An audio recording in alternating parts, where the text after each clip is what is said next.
नमस्कार, Bihar public news में आपका स्वागत है।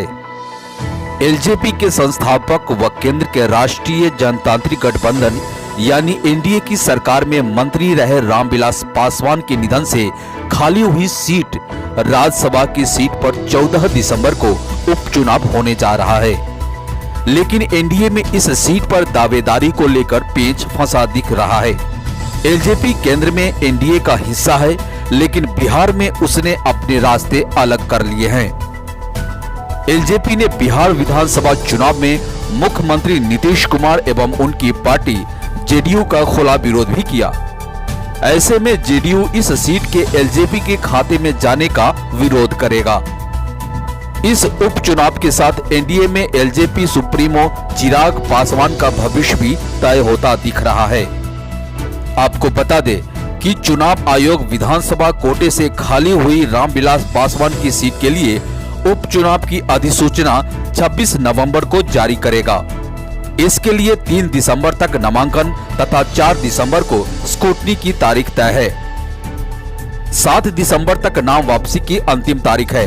अगर एक से अधिक प्रत्याशी हुए तो 14 दिसंबर को वोटिंग होगी। उपचुनाव की सारी प्रक्रिया 16 दिसंबर तक पूरी कर लेनी है। वस्तुतः यह भारतीय जनता पार्टी की सीट है, जिस पर समझौते के तहत लोकसभा चुनाव के बाद रामविलास पासवान को भेजा गया था। अब इस पर एलजेपी की नजर है। कहा जा रहा है कि चिराग पासवान इसे अपनी मां के लिए चाहते हैं, लेकिन विधानसभा चुनाव में एलजेपी की भूमिका को देखकर यह असंभव लग रहा है। बीजेपी अकेले यह सीट निकालने की हैसियत में नहीं है, इसके लिए उसे जेडीयू का सहयोग चाहिए।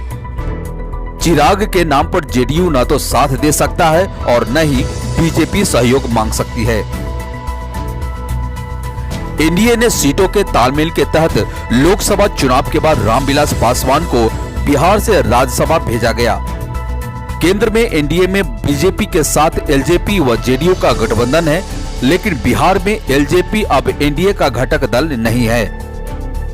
एलजेपी ने विधानसभा चुनाव में नीतीश के नेतृत्व को अस्वीकार करते हुए न केवल अपने रास्ते अलग कर लिए, बल्कि उसने जेडीयू के खिलाफ अपने प्रत्याशी भी खड़े किए। इस कारण जेडीयू व एलजेपी के रिश्ते में काफी तल्खी आ गई है।